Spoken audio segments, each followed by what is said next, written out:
Olá galera, tudo bem com vocês? Quem tá falando aqui é o Marcos do canal Aquário Biológico. E se a galera se inscreve, dá uma força aí pra nós, porque aqui só tem vídeo top e vídeo de qualidade, beleza? E galera, hoje vai fazer um vídeo, vai falar de um assunto que normalmente não é muito falado, né? Ou pelo menos não é falado da forma que deveria, né? Mas sem enrolação, bora pro vídeo. Hoje vai falar um pouquinho sobre comportamento animal, né? No caso os peixes, né? Que é os animais que a gente vê aqui no canal. Na maioria, né? Pessoal, os peixes, pessoal, eles têm determinados comportamentos que devem ser obedecidos, tá certo? Eu vou dar alguns exemplos para vocês lá na frente, mas para você entender como assim. O comportamento, pessoal, é um parâmetro, né? Normalmente as pessoas quando vão comprar um peixe se prende somente a temperatura, tamanho de aquário, pH, né? Mas enfim, às vezes um peixe, vou dar um exemplo para você entender, um peixe pequenininho, ele às vezes, por ser pequeno, o pessoal bota no aquário minúsculo, né? Vamos dizer 20 litros. Mas é um peixe cardumeiro, é um peixe que nada muito. Vou dar outro exemplo, um peixe que precisa de um substrato grande, de uma camada alta de substrato, porque ele está associado a esse ambiente, se não tiver ele pode ficar estressado, enfim. Então o comportamento animal é um parâmetro de como aquele animal vive, né? Literalmente isso. Ele precisa de algo, ou de uma área, ou de companheiro, que faça ele atuar, né? Vamos dizer assim, de forma correta, para mostrar que ele está bem de saúde. Então o peixe, quando uma pessoa diz, tal peixe precisa disso para exibir determinado comportamento natural, né? Próximo do que ele vive na natureza. Tal peixe precisa de tal litragem, para que ele possa nadar e exibir seu comportamento naturalmente, né? É isso. Agora a gente vai ver alguns exemplos que são mais comuns e são mais fáceis de facilitar nosso raciocínio, né? Primeiramente, pessoal, os peixes de fundo, né? Um exemplo clássico disso é o dojo, peixe dojo ou dojo, né? Tanto faz. Esse peixe, pessoal, é um peixe que ele literalmente se enterra. Então, naturalmente, para que esse peixe exija seu comportamento natural, exiba, né? Ele precisa de uma camada alta de substrato, né? Eu não vou lembrar a altura agora, mas enfim, vocês pesquisem aí caso vocês queiram ter um dojo, né?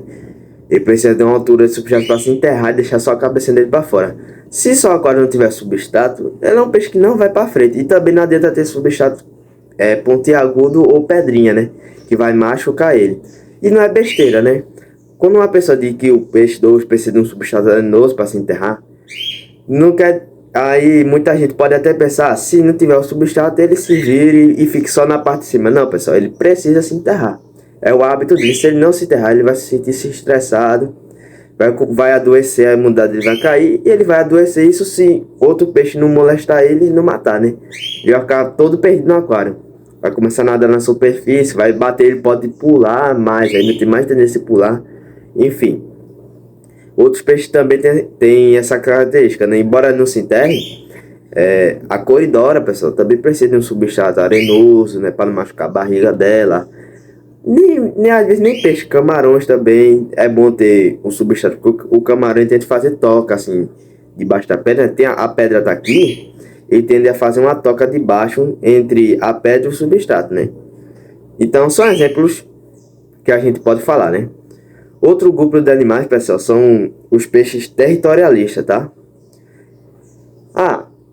A gente sabe que o peixe territorialista nem sempre, eu acho que eu já fiz até um vídeo aqui falando sobre esse assunto, o peixe territorialista não necessariamente vai ser um peixe agressivo, mas ele é um peixe que tem uma agressividade e se você não respeitar, ele pode aumentar essa agressividade, beleza? O que um peixe territorialista precisa? De um território, lógico, né? Por isso é territorialista, do tamanho de aquário certo, e de companheiro certo de aquário, né? Não adianta você botar um Oscar e um Flowerhorn num aquário de 200 litros, você tá montando um ringue, né? E depois você sai pela internet procurando um assunto de como resolver briga de peixe. Não adianta. Isso aí é um caso perdido. Ou você vai ficar com um ou com outro, né? 200 litros você só podia ter um Oscar, segundo a literatura, né? Mas enfim, esse é um exemplo clássico disso. o peixe territorial ele precisa de um território, porque é uma área que ele vai proteger, ele naturalmente é assim, é o comportamento dele. Ele vai proteger aquela área de invasores e vai reproduzir, né? Caso tenha um casal, ele vai reproduzir e vai ficar mais agressivo ainda. Então você precisa levar isso em consideração. Outro exemplo, pessoal, clássico são os peixes cardumeiro. Aí aqui posso falar várias espécies, né? Um exemplo clássico disso que eu gosto de dar esse exemplo é o peixe paulistinha. Porque ele é um peixe pequenininho e normalmente ele sofre com isso. Porque o pessoal bota ele no aquário de 30 litros, 20 litros, né? Eu já fiz isso. Só que ele é um peixe que é cardumeiro e precisa... Cardumeiro é um peixe que nada muito, muito rápido mesmo. E na superfície, né?